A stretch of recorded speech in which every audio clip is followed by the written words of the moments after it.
Welcome back, ladies and gentlemen. I am Tactical Pineapple, and we are once again fucking riding out. Here we are, same scenery, different day, buddies. Uh, I know you guys are probably getting sick of this route. One day here soon, things will change a little bit, but today we're going to get into another gear review, but more along the lines of the two-way community type of gear. Today I'm going to be going over my Precision Holsters Ultracarry 2.0 that was custom made to order for me by our buddy Scott over at Precision Holsters. I'm going to do that vroom vroom, and I'll catch you on the other side.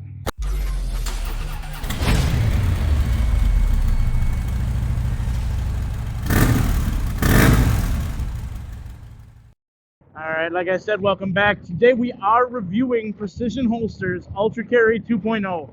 Now, I did say that mine was custom made for me.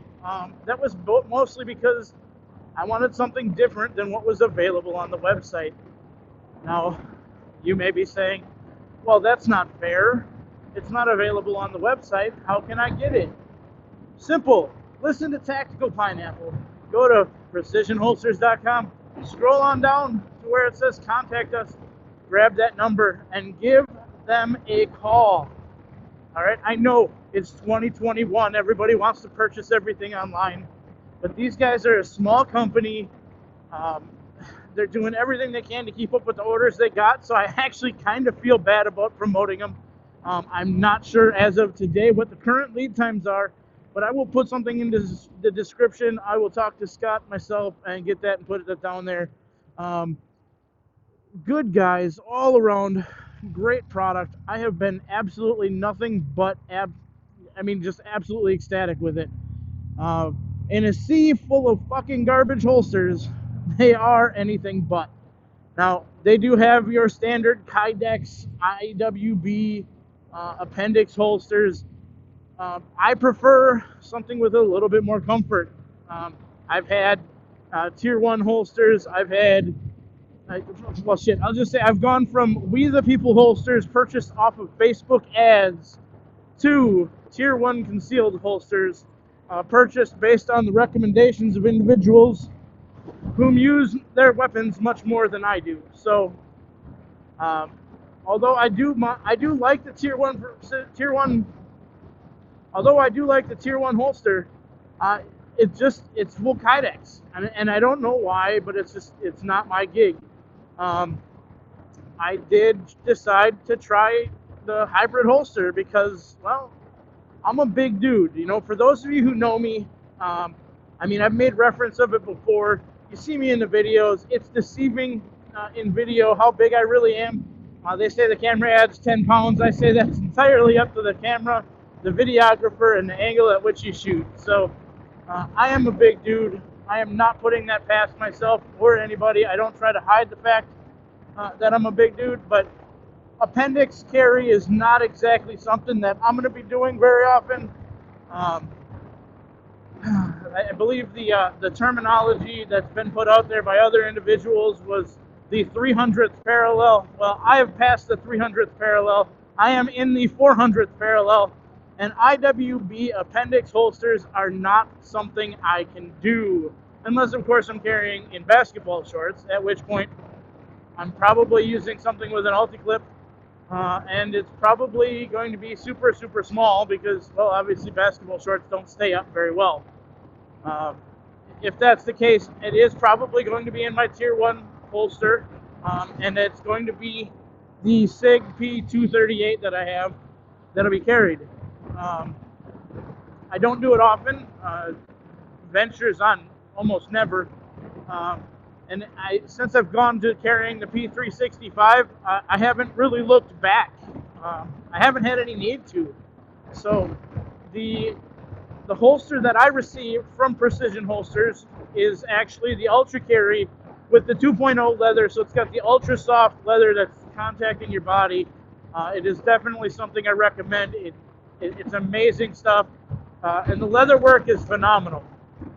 So it's an interesting thing when you go to look at a hybrid holster and you actually have experience working with a product that's part of the build. So leather is an interesting thing to work with. So there are a lot of companies out there, i.e. VersaCarry, different companies, different hybrid holsters, Alien Gear. There's a lot of them out there that do use decent quality leather. But it's not just the quality of the leather that matters, it's actually how you work the material. And one thing I will say is, based on all the other materials that I've seen, all the other companies that I've seen, Precision Holsters does an extremely good job of finishing their material. Number one, part of the custom thing that I got done was I had the stitching on the leather actually changed. So I have the black leather with the red stitching accent, which looks amazing. The thumbnail for this video is actually a picture of the holster with the 365.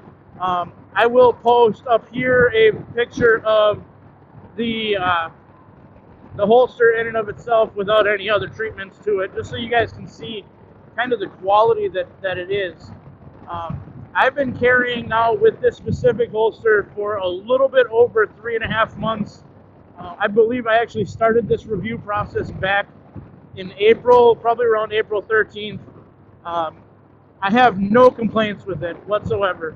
I have worn this holster completely empty to try and break in the leather a little bit more, loosen it up a little bit, just around the house, stuff like that. I don't typically carry once I'm home just because I have 2 small children, and I do have a place to get at my weapons if necessary relatively quickly.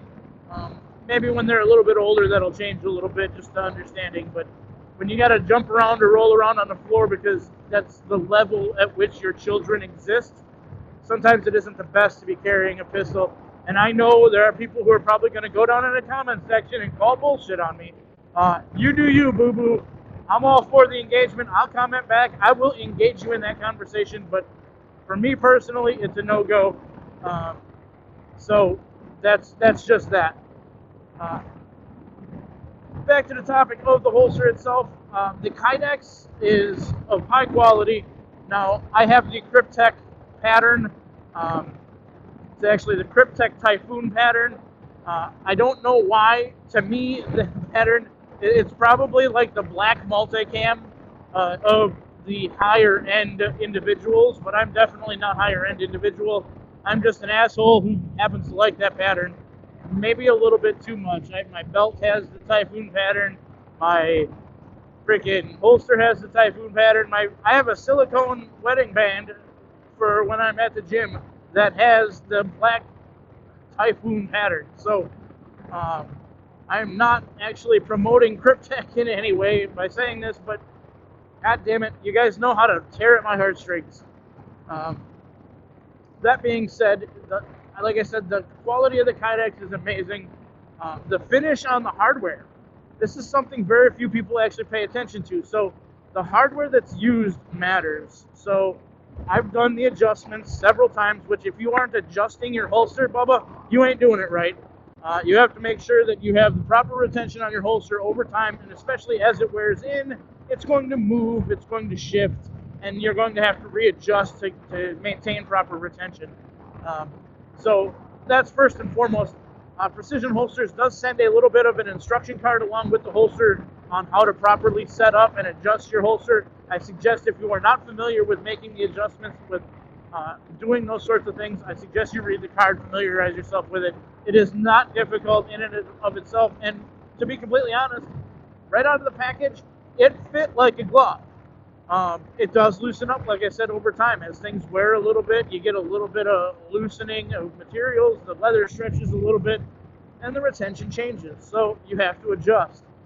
There's plenty of adjustment in this holster. There's plenty of adjustment to move it lower and higher in your waistband. I have been extremely happy with it. Like I said, I carry it with a SIG P365. Typically, I'm running just a 12 round mag. With one in the chamber, and then I carry with a Neo mag in my pocket an extra 15-round mag. I find this is more than enough for my purposes, mostly, at least as far as right now is concerned. I just don't have the geolocation on my body to store all those extra magazines, especially when, I'm wearing pretty much like Dockers dress pants most of the time. So lower side pockets, this and that. I get my Neo mag in my left pocket. positioned exactly where I want it. I've got my Spyderco knife in my right pocket, positioned exactly where I want it, and then I've got my holster positioned on my hip where it belongs. You don't need to know where that is because I don't know you and I don't want you to know. So that being said, I know this is kind of a short, sweet review. I will include, like I said, I will have included in the editing process some images of the holster, of it, with it, the weapon inside of it, without the weapon inside of it. I did make one small modification, and this is not Precision Holster's fault at all. I have a threaded barrel on my SIG. I did not tell Scott that. There was a minor small section I needed to Dremel away at the bottom edge as it folds over the barrel area, just to allow for the threaded barrel cap essentially to go through. The threaded barrel would have fit just fine. The cap itself catches on the essentially pulling it out. So if you do have a threaded barrel extension, I would definitely plan on this being the case. I don't know that they actually know the location of that or how it's going to function with it. I did offer the feedback to Scott. I don't think it really matters at all. Most of us are confident enough with a Dremel. So with that, I would like to say, don't forget to like, comment, and subscribe. Head down below. We're going to do this 3 times a week, plus our live stream every Friday. So once again, I am Tactical Pineapple. This has been Tactical Pineapple Rides.